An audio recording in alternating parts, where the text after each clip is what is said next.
नमस्कार दोस्तों, जय माता दी। दोस्तों, मैं अमृता उपाध्याय आप सभी का अपने चैनल पर बहुत बहुत स्वागत करती हूँ। दोस्तों, आज हम श्रवण करेंगे श्रावण मास महात्म का 17वां अध्याय। ईश्वर बोले, हे देवेश, अब मैं शुभ पवित्र रोपण का वर्णन करूँगा। सप्तमी तिथि को अधिवासन करके अष्टमी तिथि को पवित्र को अर्पण करना चाहिए। जो पवित्रक बनवाता है उसके पुण्य फल को सुनिए। सभी प्रकार के यज्ञ, व्रत तथा दान करने और सभी तीर्थों में स्नान करने का फल मनुष्य को केवल पवित्र धारण करने से प्राप्त हो जाता है, क्योंकि भगवती शिव सर्वव्यापिनी है। इस व्रत से मनुष्य धनहीन नहीं होता है, उसे दुख, पीड़ा तथा व्याधियां नहीं होती हैं, उसे शत्रुओं से होने वाला भय नहीं होता और वह कभी भी ग्रहों से पीड़ित नहीं रहता है। इससे छोटे बड़े सभी कार्य सिद्ध हो जाते हैं। हे वत्स, मनुष्यों तथा राजाओं के, विशेष करके स्त्रियों के पुण्य की वृद्धि के लिए इससे श्रेष्ठ कोई अन्य व्रत नहीं है। हे तात, सौभाग्य प्रदान करने वाले इस व्रत को मैंने आपके प्रति स्नेह के कारण बताया है। हे ब्रह्मपुत्र, श्रावण मास के शुक्ल पक्ष की सप्तमी तिथि को अधिवासन करके देवी के प्रति उत्तम भक्ति से संपन्न वह मनुष्य सभी सामग्रियों से युक्त होकर सभी पूजा द्रव्यों, गंध, पुष्प, फल आदि अनेक प्रकार के निवेद तथा वस्त्राभरण आदि संपादित करके इनकी शुद्धि करे। उसके बाद पंचगव्य का प्राशन कराए, चरु से दिग्बली प्रदान करे तथा अधिवासन करे। उसके बाद सदृश वस्त्रों तथा पत्रों से इस पवित्रक को आच्छादित करे। पुनः देवी के उस मूल मंत्र से उसे 100 बार अभिमंत्रित करके सर्व शोभाशमान्वित उसे पवित्रक को देवी के समक्ष स्थापित करे। इसके बाद देवी का मंडप बनाकर रात्रि में जागरण करे और नट, नर्तक तथा वारांगनाओं के अनेक विध कुशल समूह और गाने बजाने तथा नाचने की कला में प्रवीण लोगों को देवी के समक्ष स्थापित करे। उसके बाद प्रातःकाल विधिवत स्नान करके पुनः बलि प्रदान करे। इसके बाद विधिवत देवी की पूजा करके स्त्रियों तथा द्विजों को भोजन कराएं। पहले देवी को पवित्रक अर्पण करके और अंत में दक्षिणा प्रदान करें। हे वत्स, अपने सामर्थ्य के अनुसार कार्य सिद्धि करने वाले उस नियम को धारण करें। राजा को प्रयत्नपूर्वक स्त्री को प्रति आसक्ति, जुआ, आखेट तथा मांस आदि का परित्याग कर देना चाहिए। ब्राह्मणों तथा आचार्यों को स्वाध्याय का और वैश्यों को खेती का कार्य तथा व्यवसाय नहीं करना चाहिए।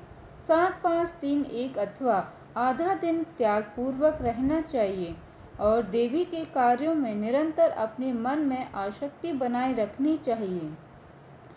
हे मुनि सत्तम, जो बुद्धिमान व्यक्ति विधान पूर्वक पवित्र रोपण नहीं करता है उसकी वर्ष भर की पूजा व्यर्थ हो जाती है। अतः मनुष्य को चाहिए कि देवी परायण तथा भक्ति से संपन्न होकर प्रत्येक वर्ष पवित्र रोपण अवश्य करे। कर्क अथवा सिंह राशि से सूर्य के प्रवेश करने पर शुक्ल पक्ष की अष्टमी तिथि को देवी को पवित्रक अर्पित करना चाहिए। हे संत कुमार, इसके न करने में दोष होता है, इसे नित्य करना बताया गया है। संत कुमार बोले, हे देवदेव, हे महादेव, हे स्वामीन, आपने जिस पवित्रक का कथन किया वह कैसे बनाया जाना चाहिए, उसकी संपूर्ण विधि बताएं। ईश्वर बोले, हे संत कुमार, सुवर्ण, ताम्र, चांदी, रेशमी वस्त्र से निकाले गए कुशकाश के अथवा ब्राह्मणी के द्वारा काटे गए कपास के सूत्र को तिगुना करके फिर उसका तिगुना करके पवित्रक बनाना चाहिए।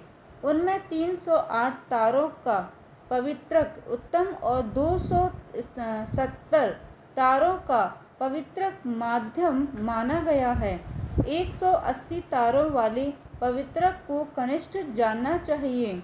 इसी प्रकार 100 ग्रंथि का पवित्रक उत्तम, 50 ग्रंथि का पवित्रक माध्यम तथा 26 ग्रंथि का सुंदर पवित्रक कनिष्ठ होता है, अथवा 6, 3, 4, 2, 12, 24 तथा अथवा 8 ग्रंथियों वाला पवित्रक बनाना चाहिए, अथवा 108 ग्रंथि का पवित्रक उत्तम, 54 ग्रंथि का मध्यम तथा 27 ग्रंथि का कनिष्ठ होता है।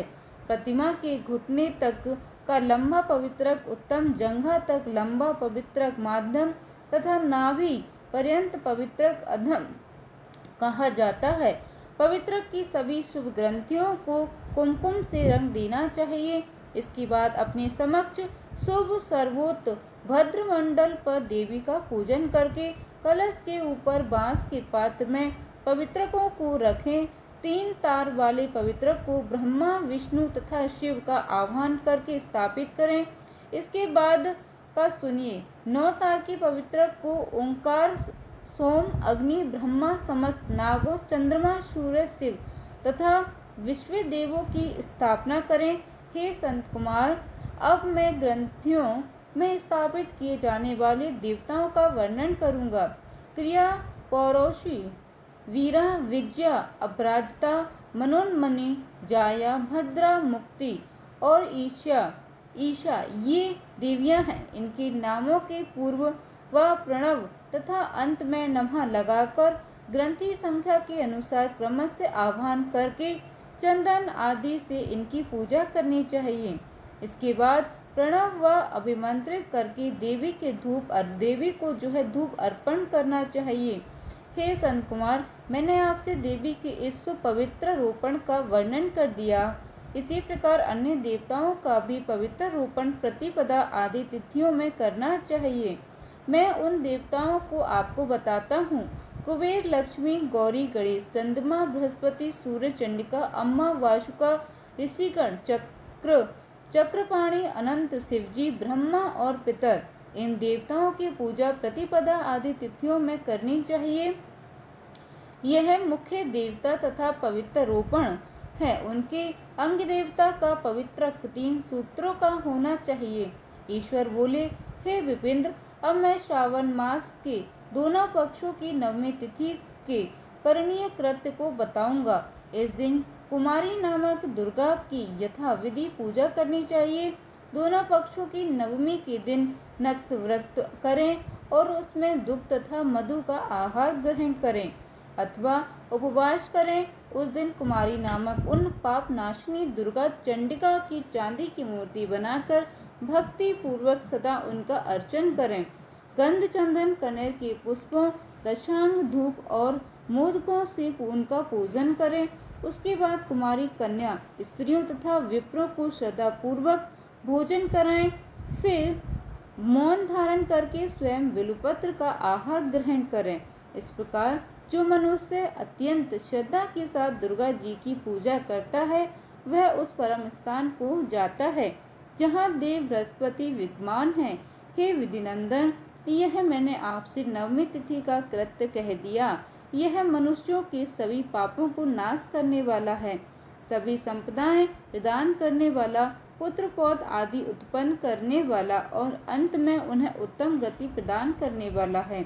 इस प्रकार दोस्तों, श्री स्कंद पुराण के अंतर्गत ईश्वर संत कुमार संवाद में श्रावण मास महात्म्य का अष्टमी तिथि को देवी पवित्र रोपण नामक 17वां अध्याय पूर्ण हुआ। उम्मीद करती हूँ दोस्तों कि आपको वीडियो अच्छा लगा होगा। अगर कथा अच्छी लग जाती है तो प्लीज़ दोस्तों वीडियो को एक लाइक ज़रूर कर दीजिएगा। साथ ही हमारे साथ जुड़े रहने के लिए चैनल को सब्सक्राइब कर लीजिएगा। जय माता दी दोस्तों, धन्यवाद। कमेंट में हर हर महादेव ज़रूर लिखिएगा।